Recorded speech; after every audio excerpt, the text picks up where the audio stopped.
মাছ বেচে রান্নাটা বসাও, বাবু অফিসে যাবে, সময় জ্ঞান বলে আছে কোনো? হ্যাঁ গো বৌমা, ও বৌমা। মা তাড়াতাড়ি চলুন, কি সর্বনাশ হয়ে গেছে, কি সর্বনাশ হয়ে গেছে। কি হয়েছে? আপনার ছেলের মনে হয় মাথাটাই খারাপ হয়ে গেছে, সে মনে হয় পাগল হয়ে গেছে। পাগল হয়ে গেছে? কেন, আমার বাবু কি এমন করলো যে পাগল হয়ে গেছে কইতো তো? হ্যাঁ, কোনো মাছ কিনে আনেনি, বাজার থেকে যা কিনে এনেছে তা রান্না করে আমি আপনাদের পাতে কিছুতেই দিতে পারবো না। পাতে দিতে পারবে? হয় হয় হয়, কেন বাবু কি বাজার করে নিয়েছে? আপনার ছেলে কি কিনে এনেছে?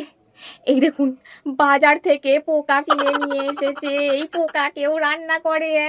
আর চিংড়ি মাছ পোকা? হ্যাঁ, পোকা তোমার ওই মাথায় ভরা, পাগল কোথাকার। এটা পোকা নয়, এটা মাছ। বাবুকে তাই পই পই করে বলেছিলাম, বাঙাল বাড়ির মেয়েরে বিয়ে করে হানিস নে গো, সেই বাঙাল বাড়ির মেয়ে বিয়ে করেছে। আমার কি দোষ?